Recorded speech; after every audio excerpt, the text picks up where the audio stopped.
Wait, don't go yet. Oh, I already did. Yay! What a great start. Um, well, I don't know how to stop it. Um, oh, I Yeah, think I think all your efforts done. Bye. good morning, Vikings fans. What a good start. No, I that was you see how good I am on my toes? That's professionalism. Timing is everything. I needed to call my sister. I was going to do it after the show, and you go 3, 2, 1, and she calls. Wow. You can't make it up. Further proof we live in a simulation. It means nothing to anybody else, but it's just like, my goodness, I guess there are only 24 hours in a day, so and so many minutes and so many seconds. So there are opportunities for coincidence, right? Yeah, that's Unbelievable. that's how I feel about it. This is Morning Good Joe's. morning, Viking fan. Ooh, you're amped up. I am not. I did just send out a tweet that Nick Swardson was going to be here. He might be. We might be able to call him. I thought for sure he would be. Third time was the charm last time, but I haven't heard from him this morning. So even though I talked to him deep into the night last night, so hopefully we will be able to patch him in. But this is Morning Joe's. I'm your host, Joe Johnson. Owner of PurplePTSD.com and VikingsTerritory.com. I apologize for that. I hope people don't think this is some sort of long bait and switch, although that would be I brilliant. think you're really just throwing this stuff out there so everybody thinks you're really cool. Yep. And, Which is a perfect time for me to announce next week former President Barack Obama is going to be on the podcast. Oh, I can't make that one. Sorry. I'm kidding. I'm too important to try. Apparently, taking on calls. You know what? You're a busy man. You're a man about town. That's Joe Oberly. He is the editor for Purple PTSD Vikings Territory. He also writes for the Sports Post. And how you doing, man? I'm a little. I will be on. Well, I feel like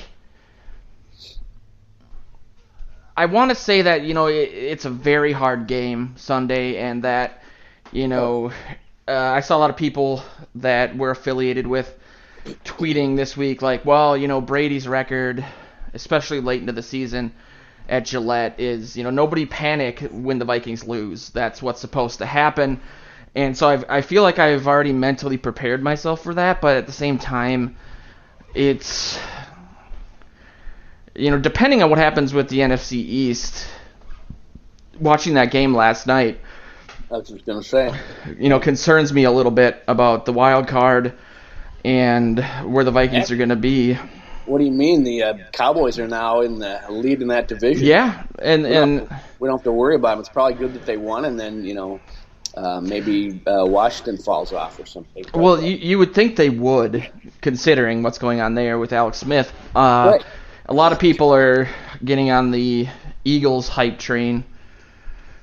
Two, I just feel like tiebreaker. Vikings have the tiebreaker. That's true, and I don't know. I'm the ray of sunshine, Joe. I'm gonna find I'm gonna poke hole in every doom and gloom scenario you throw out here. I don't.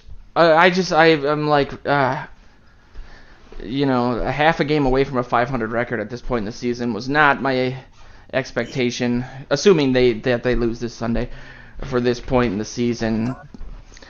I'm a little. I did. I watched. Yeah, I watched most of it. Any given Sunday, I do not fear the Patriots like I have in the past. I know their record in Foxborough, and I know their record with Brady, and all this stuff. And Gronk is back, and Michelle is back, and these are all good things for them. But they're not the same team that they have been. We saw it last year in the Super Bowl. They looked, by the end of that game, they looked like a team that was headed for a steady decline. And maybe it's not steady with those. It's a little more gradual because they do have a great quarterback and a great coach, and they have Cordero Patterson. And the Vikings can win this game. The Vikings are ascending with their play to a certain degree, and I think the Patriots are just kind of holding steady. So if a good team that has everything in the world to play for it, with coming in with some confidence off of the Packers, they could easily knock them off. I'm not saying they're going to. I have my concerns, but I think they'll compete and it'll take it down to the wire. It'll be a close game, but And they are definitely probably. That's a conundrum. The most beatable form of the Patriots at this point in the season in the last few years. Right. What are you going to do? I mean, I think they needed to take one of these next two. They needed 2 out of 3 of this run. They got one. Yeah. They need one of these next two, and I'd like to see them win this weekend so that they go in to Seattle with more confidence, which is really a bigger game. Yeah. For the wild card, scenario. So, I'm okay. I'm ready to take them on. I'm ready to see a nice Sunday afternoon tilt, and if they can figure out how to cover Gronk, they'll be all right. Yeah, that scares me a little bit. Michelle's against Barr, which I put on the agenda, scares me a little bit. That was a big thing on the Patriots.com keys to the game. Although, to their credit, they basically, they break it down when the Pats have the ball, when the Pats are running, throwing, and so on and so forth, and I think they gave the Vikings the advantage, on 5 of the, 5 versus 3, and then a tie. So they're not overlooking the Vikings there either, at least from a media standpoint. And I think it was last night during the game they showed a infograph situation where they were comparing Cousins' season to Brady, and I think that's a good place to start. Actually, we should start with the Friday's Furious 5 facts, just in case Swardson can come on the show, and then we'll have this. All right. That sounds good. I can go with them, mate. Some of these will play right into what you're talking about, but yeah, the Patriots' defense is actually a little worse off this year than it was last season, in my estimation, without defensive coordinator Matt Patricia, who took over at Detroit. In 2017, the Patriots' defense gave up 366 yards per game, which was ranked 29th, compared to this season where they've given up 377.5 yards per game. Ooh. But that's ranked 22nd. It's kind of interesting how the whole league has given up more yards this year because of probably the rules they got out there. They dropped they raised from 29th to 27th, but they give up more yards. Yeah. That's quite a few yards a game. I thought that was an interesting stat.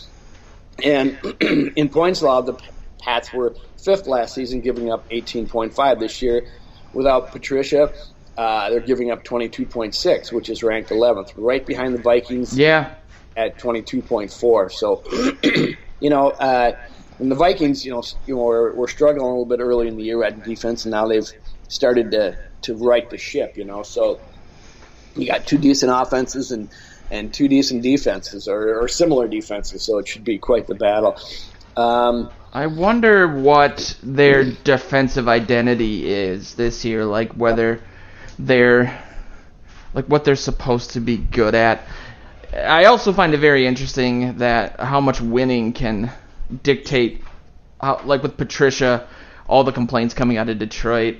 I think they've been practicing in the cold, despite the fact that they don't have a game outside this season. That's the sort of stuff that, if Belichick did it, they'd be like, oh, it's tough and gritty, but if he's doing it because the team isn't that great yet, it's what a dick. That doesn't make much sense. It doesn't. It seems needlessly hard on the players, but old school, baby. There he goes. Looking at what the Patriots.com was saying, they do seem to really respect what the Vikings have been doing. The crux of it was this offense, Vikings offense, is top tier when Cousins has time, which is an article that I wrote this week basically saying this is what Cousins can do when he isn't running for his life, or not running for his life, since last week was the first week he actually ran the ball. But, having just a little bit of time, not ending up on his back. And they said what I think the whole season is going to come down to, pretty much every game comes down to, and it's whether or not Cousins will end up turning over the ball. I think the conundrum with the Patriots is that they are pretty good at turnovers. So yeah, that's my next 5. The next of my 5 Furious Facts for Friday. Not sponsored by Surly Furious yet. The Patriots have a +5 in the turnover differential, while the Vikings have a +2. They both have 18 takeaways, which is tied for 7th in the league. And the Vikings have 3 more giveaways. But both teams have 7 picks, which is interesting. The Vikings have more fumbles. We know where that's coming from, Mr. Kirk Cousins. But after a turnover-free game last week for Minnesota, this one might come down to whoever wins the turnover battle, since they're both pretty similar in how that, in both giveaways and takeaways. So that tells me there's an opportunity there to get some turnovers. Yeah, they've got to play turnover-free on the road, because you turn over the ball on the road, and especially there, you're going to get rocked. It's like you said, mistake-free football. I shouldn't say, I guess, that that maybe the season will come down to it. I want to knock on wood. I do feel like Cousins made a concerted effort to not force plays, and that might take away from the explosiveness of this offense a little bit.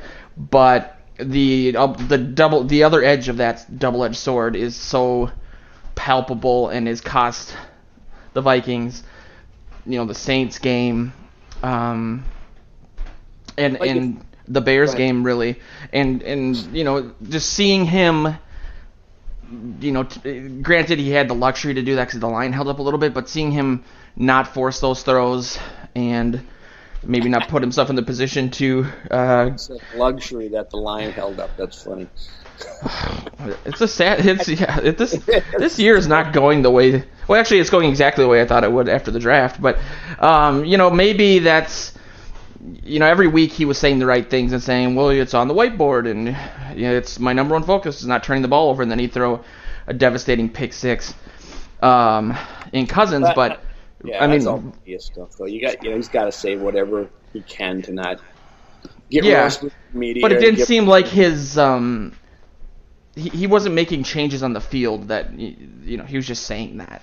Whereas and I haven't heard anything from him or the team in regards to him making that change or maybe being a little more conservative in regards to his choices, but it certainly seemed that way against the Packers that he was. They did so much for me that with him last week that it just excited me going forward if they can sustain it, because I've been calling all year for him to get out of the pocket. I've called all year to run the ball when he's got open field in front of it. I've been calling for him to get on the move and make some plays. And I know it's out of his comfort zone, and that he's not quite as good at throwing on the run as he is a pocket passer. I get that. But you have to have that versatility. You have to have that ability to do something different than they think you're going to do. And he did that last week. He did some different things. That throw to Thielen, he found him open in the for that touchdown. I mean, I was looking at someone that diagnosed it online, and he talked about how Thielen just naturally moved to the right spot. He feels the zones and the coverages there's probably nobody better than him, or he was as good as anybody in the league, I should say. Yeah. And if you got receivers, Diggs can do the same thing. You have receivers like that. Get out and get on the move, and let them, if the pocket breaks down, look to get out and you keep the play alive out there rather than going forward through the meat grinder where they can all stick their hands in and knock the ball out. Yeah. Get out on the outside and make a play, and if there's no play there, then dive ahead for a couple yards or 3 yards and live to play another day. It is interesting because there have been countless plays, even turnovers, where Cousins has had nothing but open real estate between him and the first down, and he tries to to throw, pick up the yards through the air, and teams weren't respecting him increasingly because of that. They weren't even covering it. He was like Favre throwing across his body for that interception. He could have picked up those yards on the ground. Granted, his ankle was busted, but I'm hoping now that he did that a little bit next week, and maybe from an increasing standpoint, then the defense will have to at least keep somebody there to keep Cousins honest, and that might draw someone out of coverage a little bit or something. I'm not as down on what he was saying earlier in response to this, because some of the things when he first addressed it, after he had talked to DiFilippo after the Buffalo game, I mean, for me, he really he opened my eyes a little bit and kind of talked about how many things go on in a play and how fast they go on and what can happen for a fumble to happen. Without even throwing in luck or anything else. I mean, and he goes, some of them are his fault and some of them are not. And that's absolutely true. So I'm not going to hang all of them on him. But he has to correct the things that he can, which is when he's running forward with the ball, get two hands on it until he's ready to throw. Yet keeping his eyes downfield, that's what he has to learn to do, and he has to get comfortable doing that. But then on top of that, he should do the things that they should scheme to do the things I just talked about. Get him outside. They drafted these, or they built up a line that is supposed to be athletic and able to have a move pocket for him. Then get out there and use it every once in a while and show these guys a different look, rather than a statue in the pocket looking, surveying the field looking for that deep ball. So I'm not going to completely fault him for all the turnovers, but I do want to see his part of that he can control to be changed and to be mitigated in some of those ways. And I saw a stat last week that outside of one interception, that Cousins has actually been pretty well, or done pretty well, on naked bootlegs or just bootlegs or getting out of the pocket in general, throwing the ball. Maybe he's not 100% comfortable doing it. I know that the touchdown throw to Thielen was one of the harder throws because you're running full speed one way, you throw it across your body the other way. But it's just another wrinkle. Wouldn't you, at this point in your career, when you're a decent pocket passer, you've got good arm strength, you can read the field, you can do everything that generally you're needed to do there. Don't you think you have to start picking up some other skills and expanding yourself, develop some new skills that will only help you, help your team. So I'm especially when the sample size. I mean, not the sample size, but there's just been, like we said, there's been so many examples of him being able to pick up these first downs. Yeah. And he's thrown a couple of his picks, forcing those throws too. And when it comes down to these games are becoming tighter and tighter for them, and more important, it's stuff like that can make or break the game. So certainly, everything that we're saying here is not guaranteed to be a panacea that's going to cure all the things going on here, because every game and every snap is different than the last. You have to be able to adjust. But if you I think if you put some of these, design rollouts into your game plan and some screen passes and just some different things that we have not been, the Vikings haven't been doing, I think that can only put more things on that the defense has to be concerned about and have to scheme for and be prepared for and be fooled by. So it's interesting too, because they seem to do a lot of those in the preseason, and I brought this up earlier in the week on Morning Joe's, but there were a few of those where Cousins got absolutely jacked in the preseason, the naked bootlegs in particular. I think there was more than one where he just got lit up, and maybe that is why they moved away from them, but it seemed to be something that they were at least entertaining earlier in the year. And I do want, while we're still talking about turnovers a little bit, it is funny that, looking again at that infographic, I think Cousins has got 22 touchdowns, 7 interceptions. Brady has 19 and 7. And I understand that it's because of how devastating these turnovers have been. There's basically 3 games that come down to 4 turnovers. The 2 in the Bills, the Bears, and the Saints. And so those are over half of the turnovers that he's had all season. But you would think that Cousins has turned the ball over twice as much just based on how much we focus on it on the show, but it's because they've been that horrible in terms of the outcome of the game. That's but right.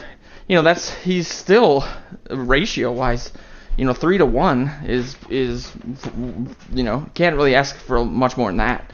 It's just the timing and the location on the field of them.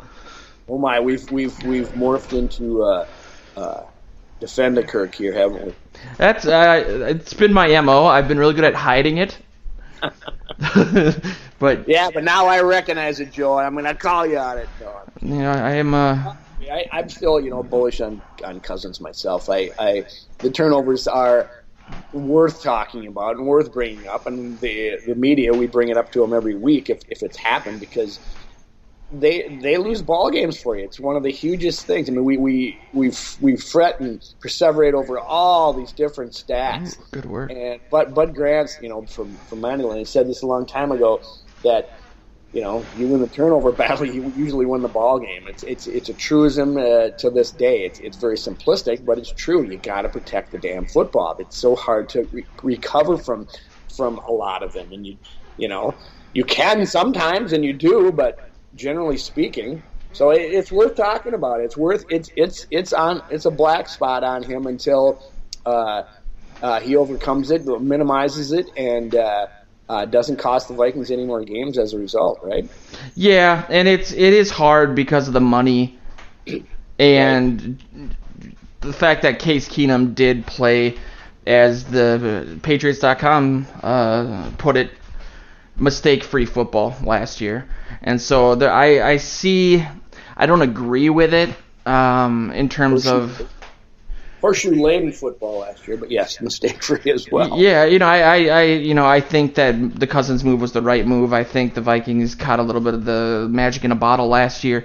I mean, Keenum is playing better in Denver, but I think he's regressing back to his mean a little bit more than he did last year. The Vikings have shown that the Favre thing being a great example, that just because something happens one year doesn't mean the exact opposite won't happen the year after that.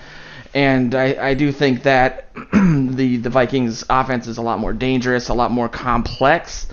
But it's hard for him because he's biggest contract in NFL history up until that point, and he's made those devastating mistakes. So are you going to be getting a check from the Kirk Cousins PR staff pretty soon, or they won't return my emails, and I don't know why.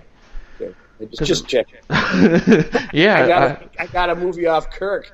I should make a shirt that just says Kirk Cousins apologist. Let's sell one of them to myself. Or just an I Heart Kirk shirt. I heart the captain, and people might not know what you're talking about. There Captain Kirk, I love you.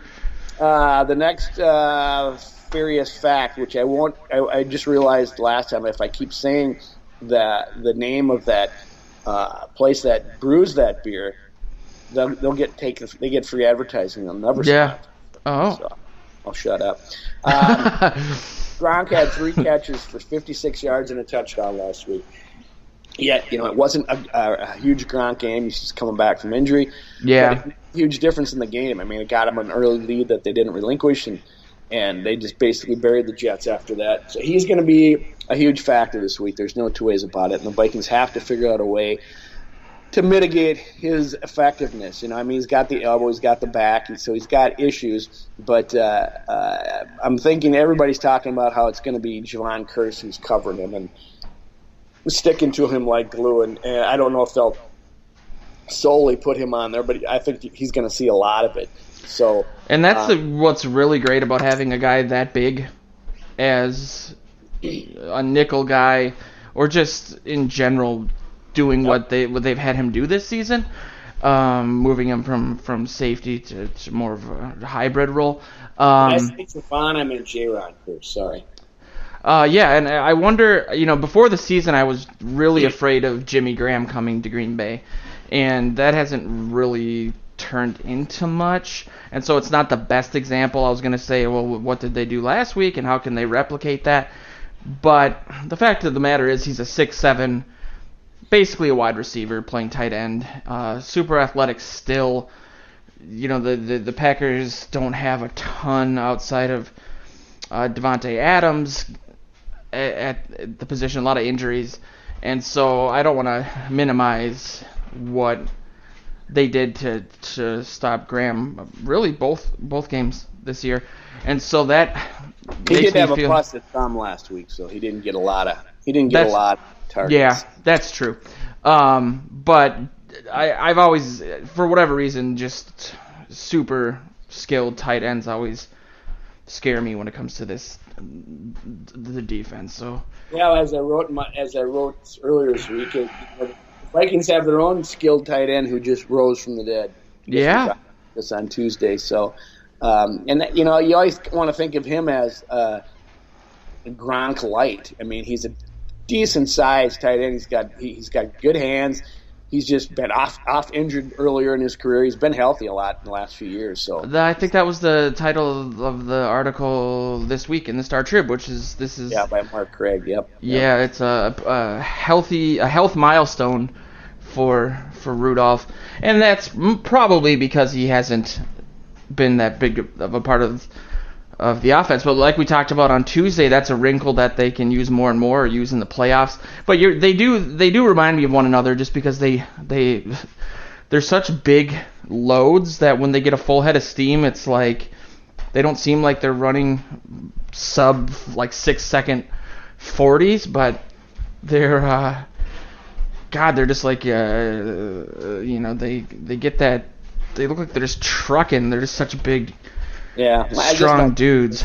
I am calling him Gronk light because he certainly has not had the career that Gronkowski has, and he's not as huge of a weapon as Gronkowski's been. I mean, and he should be, Granted, he hasn't had the GOAT passing, throwing the ball to him like Gronk has, Rudy. But when called on, Rudolph is generally decent. He has always had trouble since, probably trying to stay healthy, breaking tackles. It seems like it doesn't take a whole heck of a lot to bring him down. But yeah, he's just not the same.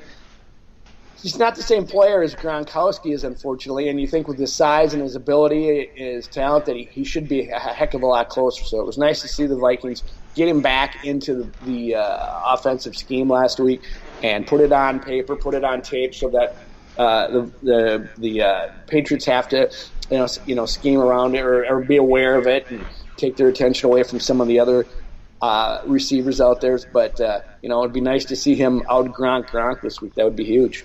Yeah, I mean he's always been great, or he's had great seasons in the red zone. He's been touchdown machine off and on. I wonder how much. I remember watching a game with one of the writers from Purple PTSD Vikings territory early this season, and no, and I think when you hear the story, you'll be glad it wasn't. But I think it was like a pass to Rudolph that he caught at the 3-yard line. He was going up against an undersized corner, and he let the corner basically knock him out of bounds when you could have overpowered him. And the word is something I won't repeat, but he basically said, God, Rudolph's such a wimp for such a big dude. But, at the time I kind of agreed, but then I think about just with his injuries, does he want to really force that? The Vikings don't have a lot of options behind him from a pass catching perspective. I think that's part of it. You look at how many times he'll turn and he'll fall over somebody rather than trying to juke or let one of those guys drill him in the knees. He'll try to lower his shoulder and dive for those extra few yards, and it's like, God darn, couldn't you put a move on there? And Gronk will do that, but Gronk has had some serious injuries as a result. For a while there, both of those guys are getting knocked out, and they're so big. I think generally people hit them in the knees, and you're going to cause damage. You hit them in the lower legs, and I think that's part of it. But Are you surprised at all too? I went to Kyle Rudolph's one of his youth camps right before the season started, and he was very excited about DeFilippo and bringing in 2 and 3 tight end looks from a passing perspective, just based on what the Eagles did, especially in the playoffs last year. And I know that they don't. Morgan's been hurt. They don't have the personnel to really do that. But I've been surprised that we haven't seen more from him in general, but also in regards to some of those wackier looks, especially with the offensive line having injuries and struggling. And I would agree with you, and I think Zimmer would too. I mean, I think it was kind of telling last week when Zimmer was kind of criticizing Kirk a little bit, saying the only problem is that he looks downfield for the big play a lot, and maybe he's overlooking a wide open Kyle Rudolph underneath, and trying to make that home run play downfield, and that's what was said last week before the Packers game, and maybe this is a result of that. He's just let's get him in there. He's open underneath. He knows how to post up. He's a big target. You don't have to have the big play to Thielen and Diggs every time, even though it's a heck of a lot more fun. And I think you've seen some of the passes to those two guys diminish a little bit because he is looking for other stuff. There's so much more that can this offense, and there, and I think there might be something there. I don't know, but it sure sounds like if it's enough for Zimmer to say that's what he does, it sure makes sense to me that he's not looking for Kyle Rudolph as a safety valve as often as Brady's looking for Gronkowski. Yeah, and it'll be interesting to see tying back into maybe not taking those shots, being a little more conservative, and seeing if that because it seemed like against the Packers that Rudolph was the beneficiary of it, and that was only really in the first half of the game. So 7 for 63, and then all of a sudden it all of a sudden became the Thielen show again. A little dig. It was Diggs and Rudy in the first half. Then it was a little Diggs and a lot of Thielen in the second half, and Rudy disappeared. So I don't know why that is, and maybe that's a product of your quarterback just not looking his way. Because I don't suspect they stopped calling pass plays or throwing Rudolph out there in the side. Maybe they started blocking a little more. Who knows? I didn't study the tape, but it's worth watching that dynamic of the offense just to see, what's exactly going on there. Yeah, and we talked about this in the preseason. There's only so many balls to go around. Thielen's going to end up with, probably, 110 catches, maybe more. What I do bothers me, and I shouldn't even say it because it's not a very intelligent take. It's more emotional. I can't stand him finding Treadwell. I just can't stand it. It is so funny you said that, because that just is exactly what just popped in my head, which was Diggs, his knee, BB also being injured. If Diggs can't make it, which I don't think it will be the case, that'll be really bad news for their chances. And at this point, I understand that Eldrick Robinson is a little guy. He plays a completely different style, and he's not really going to be going across the middle or anything. But they got to find some answer to limiting the Treadwell stuff. I know that Cousins said after one of Treadwell's more devastating games that, I don't really look at the player as much as the opportunity or the play call, and if that's my read, that's the open read, I'm going to throw it to him. And it almost felt like he was saying, like, it's not on me, it's on the coaches. If they don't want me to throw it to him, they shouldn't have him out there, is the way that I interpreted that. But I've also been relatively negative about Treadwell for a long time, and for obvious reasons. Not just the SEC obvious reason, which I know you're probably thinking, but he just can't seem to get that monkey off his back. He'll have a little. There hasn't been one game where he hasn't had a drop or a mistake, and he's had some games that have been encouraging, and then he'll have a drop at a clutch point. His role, and it's a very hard job. I understand that, you don't get looked at all game, and then you're looked at to pick up a clutch first down late in the game. I think that's why Jarius Wright was so good and so underappreciated, because he needed to catch the damn ball, get some separation, fight through a guy, but catch the damn ball. Yeah. anything else. Dude, come on. He had a drop last week. I don't know what the technical reason is, and to be honest, I don't care anymore. I don't want to go on a Treadwell rant. That's why I say I shouldn't have brought it up because it's right in your wheelhouse, and it drives me crazy though. It really does, and it is a question of why they keep doing it. There's drop off between your first two receivers and the rest for sure. There shouldn't be this much drop off to your third receiver. No, especially when he's a first round pick. But hopefully BB will be back sooner than later. I don't think he will, but hopefully Diggs plays. Do you hear anything really quickly about Zylstra? Like a lot of people ask me about that, and I don't know why. I don't know why he's not getting more play, and this might be a week where he does because as I believe, and I can look here real quick that. BB's got 2 DNPs this week. Yep, he does. And Morgan has 2 DNPs. And who else does? Stephon Diggs, So there's an opportunity for... And Rhodes, maybe?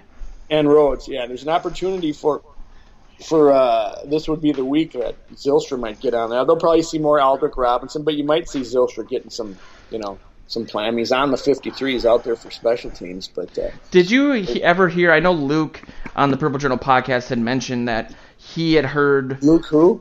Just kidding. He had heard from other writers that maybe Zylstra was struggling to grasp the complexity of the offense, which seems surprising as a guy. True. It doesn't. It makes sense. Zimmer's not going to put somebody out there that he knows doesn't have the mental grasp on their offense because they're going to make mistakes, and you can't have mistakes at this level. You got to have that crud ironed out before. Outside of just tons of drops, I guess. Right. So anyway, let me go back to my, if I can find it, my 5th fact or furious whatchamajiggy, not sponsored by those who shall be nameless. The major factors to stop Sony Michel, and the second major factor is to ask or to find out why his first name is Sony. He was 21 for 133 last week and a touchdown, and coming back from injury. So he's somebody to be dealt with. And I mean, now with the 1-2 punch of him and James White, they're going to be tough back there. So the Vikings got to be on their P's and Q's and stopping the run. They say it every week: stop the run. I mean, they're all thinking about Brady, but they got to stop the run here because that's the kind of thing that can really get you. On the wrong side of the 8 ball early in the game, and then Brady can just feast on you. So yeah, it seems like the consensus coming out of Boston from the articles that I read doing show prep was that if the Patriots can establish the run early, it'll increase their chances exponentially. I am a little more fearful of James White just because of his pass catching ability going against Anthony Barr, but. And I don't know enough about Sony Michel to know his style, but it seems like he's more of a between the tackles sort of guy, and the Vikings have had more success stopping the run on the edges than between the tackles, and so I do think they'll try to establish that and I also know that the Patriots are one of the better teams at play action. So that's one of the major keys to the game. One of my 3, and we'll see. I mean, you'd think with this defensive line that, especially with Linval and Sheldon Richardson in the middle, that they would feast between the tackles. But we'll see. I don't know. Big game. They're a multifaceted offense. He says obvious. They're got great players. And then they got to worry about Cordero Patterson. Can you? Yeah. Zimmer said this week, "Oh my God, he admits a mistake." What did he say? Oh, they asked him about Cordero, the way they're using him, and they said, "Do you think you could have?" Yeah. You probably could have used him, did a better job of using him in different ways than we did when he was here. It's like, I think Zimmer wrote him off after the whole Michael Irvin thing. Probably rightfully so, but yeah, it was frustrating to see them use him as a running back, because a lot of people, myself included, were hoping that they would give him those different looks while he was here. Beyond that, granted, he was just he was just in there as a backup, and he's not. They're not going to line. I mean, they may throw him out there every once in a while. In fact, they did last week. But he had that one game where he had Michelle was out there. Okay. Oh yeah, you're right. I don't know that that would be their A-line scheme, but it hasn't had so much success. They're probably going to throw it in there more often, and they might just throw it into the Vikings against the Vikings in short yardage to piss them off. Yeah, so I think that wouldn't surprise me. Knowing Belichick. Right. The crux of this game, it seems like the Vikings are catching them at a bad time just because they've got so many people coming back or having come back in the last week or two. I know that they've I think their guard, who's been hurt with a calf injury, was back last week, and he should be 100% this week. That's been that aspect of the line. Rust. All these guys coming back are rusty. Come on. Got to find I love your silver linings today. I am just so.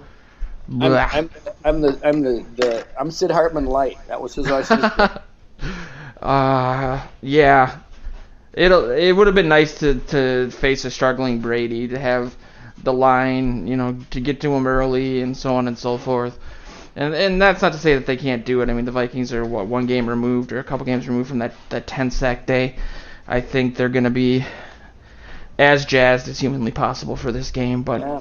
I think they're more gettable after they're fat and happy off from a win than maybe if they got their backs against the wall, they might focus and grind a little bit more. So maybe I'm not saying they're going to overlook the Vikings, but they kind of dominated last week and they're kind of back on their roll and everybody's talking about them again. So maybe they'll just have that slight edge that's not there, and then the Vikings will get up early and do like they did against the Packers, just keep pounding. And the one thing the Vikings did last week, I felt that they got up when they answered in the first half, and they got up in the second half, and they just kept coming at them. To go on 4th and 2 down inside the red zone when you should have kicked the field goal to make it 2. They were still. Yep.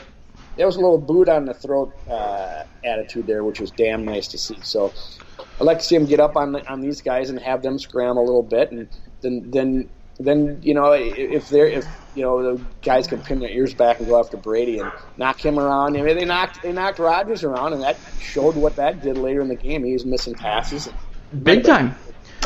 And that's. It seems like Brady's having an uncharacteristically down year, and I was hoping you'd say that again, because you said that last week or the week before, and I was going to ask you if that's what you attribute it to, or if there's been just discord and injury on their offense, and I haven't followed it enough to say that, but yeah, Father Time, undefeated, and he's been changing those odds quite a bit, and so has Drew Brees, but Drew Brees didn't look so galldarn. Not at all. Last night either. So I know the Cowboys' defense is good, but I was especially that late turnover, interception. That was. This game season's going to get to a 40-year-old before it gets to it. And you have to wonder how much. And granted, the record is amazing, so it's funny to say they're having a down year. I mean, that's just the standard that they've set. But how much, they have to think, especially with the Super Bowl hangover, like, okay, well, we don't really need to put too much stock on the earlier parts of the season, or we'll always get it together later. Maybe not necessarily being too confident, but having done this for that many years and done it at such a high level and had so much success, whether or not that is kind of getting to him. I don't want to say it's overconfidence, but basically saying, I don't need to play perfect football because we're going to figure it out by the end of the season, and maybe not having that urgency. And again, they have a great record. Anyway, AFC East, do they ever have to have any urgency out there? My goodness, that's also true. What a terrible division for decades. These other three teams just come up like they act like they come up like they're rubber balls bouncing off this big pillar of stone. Yeah. Each season they might make a little run, and then Brady looks over the defense and fight. They're fine. It's yeah. They are not like the NFC North, which are they got a couple good teams there, or maybe even and sometimes three. Granted now the Packers are falling off a little bit and the Vikings are questionable, but it's funny you say that because I was thinking about that right before the show. I was thinking about the '98 season and the loss to the Bucks and how not being as cognizant of football at the time as I am now and not covering it as much. If there was any calls from people saying that it's not fair to have that extra team in your division because then you end up playing all these divisional games or extra divisional games. And thinking back then, how good Tampa was, how good Green Bay was. But yeah, Miami has been a non-factor my entire life. I'm sure Marino was around when I was a baby, or he was, obviously. But the Jets have had their streaks. The Bills obviously had their 4 seasons in a row. But yeah, just brutal. It is. They've dominated to such a degree. It's I don't want to say the Packers have been that way for a while. Packers had a nice run from Favre and Rodgers, but they haven't had this. I don't even know what it is. But has anybody won the division since Brady's been there and Belichick? Has anybody? I thought maybe the Jets did once. 1 year, maybe. I think you're right. And the Vikings have won the division a few times in there. I think that the Detroit might even have won it. The Bears. They went to the Super Bowl during Rex Grossman. That era. So it's like the Patriots are not going to probably turn it up until December. Yeah. And unfortunately, they don't need to. They don't have the urgency or the impetus that the Vikings do right now. That's a really good point. Not to say that they're gonna come to the game and not try or anything, but at the same time they don't have that just loggerheaded friggin' like the NFC does where the Vikings are at, and so hopefully that'll be the determining factor. I didn't spend a lot of time looking at their schedule and the Patriots schedule to see who they have played besides their lame ass division. And they got they lost to the Jaguars, one of the few teams that did. They lost to the Lions and the Titans. But that is true. They beat the Packers. They beat the Chiefs, which is a good win. But they haven't really been tested. So now they got the Vikings and the Steelers here in the last few weeks. So maybe we can the Vikings can catch them by surprise a little bit. They did lose 2 weeks ago to the Titans. They're not invincible. That's all I'm saying. The opportunity is there if the Vikings can, embrace that underdog role, which Zimmer loves, and just go in there and break some hearts, baby. Yeah, I definitely think it'll be a really close game. I don't think that I really don't think it'll be. What'd you predict? We didn't have our regular prediction on Wednesday night. I really want. God, it's going to be close, and I think it'll come down to the turnover battle. And really, it's hard. I really think the Vikings have a better shot than a lot of people are saying. Like I mentioned earlier, with all the Vikings writers on Twitter saying, don't panic when they lose or whatever. It's getting to you. I think it's gonna. Oh, you weren't so happy. I was just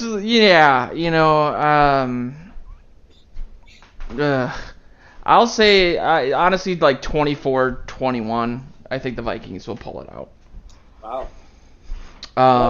Much ground on me this week because I got them 24-23.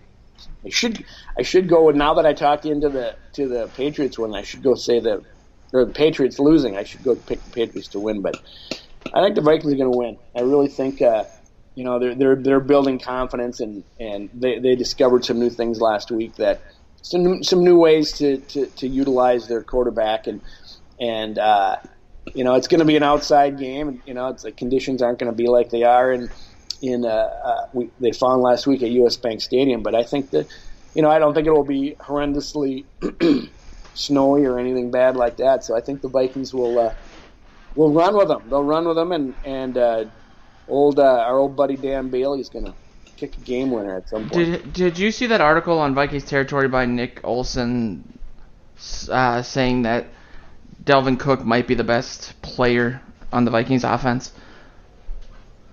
No, that's Did an you read interesting take. Yeah. Should have, since I'm the editor, shouldn't I? But I think more of an argument was he's the most talented. Obviously you can't make the argument that he's the best. He just hasn't been around long enough. He hasn't done that's that. Why I'm surprised by it. I guess I got to go check that out to see what his criteria is. Yeah, he's very thorough. He does a lot of deep dives. He uses a lot of analytics and gifts of, he breaks down plays to support his stuff. He's the biggest Vikings Redditor for a reason, because he does some amazing stuff on Reddit, and that's where we ran into each other. He's probably a top 3 NFL Redditor, or total. Nice. Which is amazing, because there's a ton of traffic there. He gets us that traffic, and he's been a huge get for us. Working with us has been amazing. But yeah, I wanted to plug that just because I do think that we're making a lot of the Sony Michel coming back, James White, but I think that I'm hoping anyway that the Vikings running game will show what it can do this week. It's going to be, earlier in the season we talked a lot about the ability to, as a team, run the clock out or run with the lead, and Latavius Murray had those great 2 or 3 games, and it's been kind of quiet since then. They bounced back from that historically bad game against the Bears. But I think this could be a coming out party for Dalvin Cook. I'm certainly hoping so. Well, that's he is a talented player, there's no question. And this just gives, if he's healthy, which he is, and he's moving, and he's moved on from that ACL. He seems to be back to his old self, and hopefully the hamstring is behind him for good. And you get a guy like that out there with his talents, who's a threat to break a long one, a threat to throw out into the flats and get out into open space. That's just something more they got to be wary of, And the more varied and you can be with this offense, the better. I like them building a number of things in here to, Kyle Rudolph, a mobile quarterback, a healthy Dalvin Cook. I mean, to go along with Diggs and Thielen, who've been carrying the water and are both a little bit nicked up, to be perfectly honest. So. Yeah. What is the word then? Before we go, we should really quickly cover the injury report. I know there wasn't a lot of change from Wednesday to yesterday in regards to who's DNP and who isn't or whatever. But correct. Do you anticipate? That Rhodes thing looked awful. I know I think Mackenzie Alexander's on the injury report as well. Which he was limited yesterday. He was limited. Okay, but nothing too crazy. Zimmer basically said the Rhodes thing was a minor hamstring pull, even though it looked like the worst hamstring in the history of the sport at the time. And Diggs has got a knee. Yep, Diggs has got a knee, has not practiced. I predicted him wrong last time, but I think it was right before the bye, so they held him out, I think, just to get him healthy. I think Diggs will play, so I'm saying that with fingers crossed, because I thought he would play last time, but he did not. Tom Compton is full. Chad Beebe did not practice again. Ben Gideon, with his concussion, has been limited the last 2 days, so that means he's out practicing again, so that's a good sign. Eric Kendricks is full both days. David Morgan still hasn't practiced with his knee. Mike Remmer's full both days, and Xavier Rhodes has not practiced yet this week. I don't think he'll play. I think they will. I think they will rest him for, think about it too. A depth issue. I mean, he did not have a great game last week before he got injured. That's true. Yeah. He's injured. I mean, he's got his ankle, and now he's got the hammy. I think maybe they'll let him rest up. I saw him in the locker room on Wednesday, and he had a slight limp, and he was not talking to reporters. So that's usually, I think he's probably more easy to talk to reporters when he thinks he's going to play. So I'm thinking we won't see him. Adam Thielen with his calf is limited both days. At least he's got his low back not on the injury report, so it's just his calf, so that's a good sign. That may be something that just kind of bugs him a little bit the whole season, but I'm not sure it's anything Thielen? serious. Yeah. What is wrong with Diggs' knee? I don't know when he injured it, and I don't know. Yeah, I don't remember that. He's really skinny. I would say that. Well, hopefully Holton Hill. I mean, he's played well in. At least he did earlier. He did get burned pretty badly against the Packers on that first play. Well, we talked about that a little bit on Wednesday. Yeah. And, I mean, he's coming off the bench cold, and that's a little difficult ask, especially with Rodgers in there who's going to pick on you right away. And the times he has had a full week of practice and gets the game plan, solidified in his head, I think it's going to be better for him. And he sounded real confident and seems like a nice kid, too. It was interesting talking to him. And so I'm okay with him. I think he's shown enough already this year that, he can do this. It's a big spot if he's going to be starting, which I think he will, at right corner. And that he'll see a lot of action. But, you'll probably have Smith, cheating over there to help him a little bit from time to time. And so I think he'll be okay. What a clutch move, though, bringing him in. Yes. I've been I've complained a little bit about the overemphasis on corners that this team has had, but they'd be screwed if not for that. So, shows what I know, which is basically how we end every show.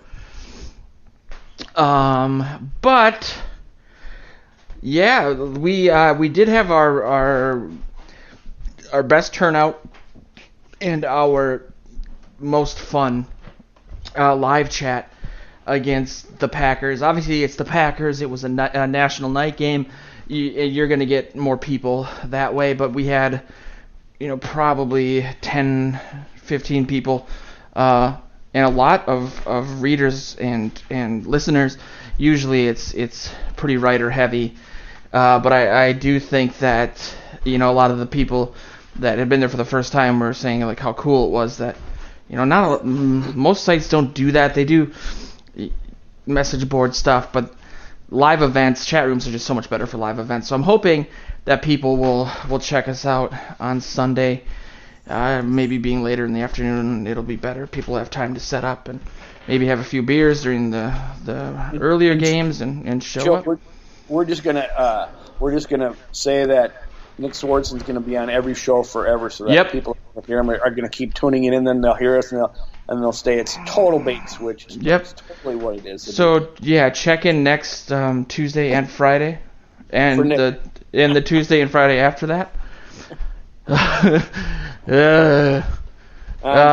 No, it's I feel bad because I know people get excited for it, and he's apparently the fact that our show isn't the top priority for a movie star. I don't understand it. For next day for the Joes. That's awesome. But yeah, we will be back. I wanted to shout out our partners at About the Labor. They did their first show last night. We relaunched the show with Sean Borman as the host and the aforementioned Nick Olson as the co-host. It's a little different from this in that they do some video stuff. So they do it live on YouTube, and we're working on getting it on Facebook Live as well. But they recorded their first show last night, and they will be back Sunday after the Patriots game. So I I believe if you go to VikingsTerritory.com, either that's posted as an article right now or it will be around the time that this show is there. So check that out. It is now the 14th show on the Purple Territory Radio Network, which is insane. We have 13 shows in English, 1 in Spanish. I made the mistake of posting the wrong image from Monterrey, Mexico. Apparently, I don't know why. I can't get an answer to this, but there is thousands of Vikings fans in Monterrey, Mexico, and there's actually 2 or 3 competing groups for fans. They get together at the local bars and rock all their Viking stuff and watch games. And I posted the picture from the wrong group and had to switch it. But I just found that to be really awesome that people in Mexico, for whatever reason, are rooting for the Vikings, especially considering they don't give you a lot to root for historically. So check out that show. It's called Skull Vikings in Espanol, if you're looking to broaden your horizons. Other than that, thanks for listening. We will be back next week. But keep an eye out on the sites for all the pregame coverage. And thanks for listening, everybody.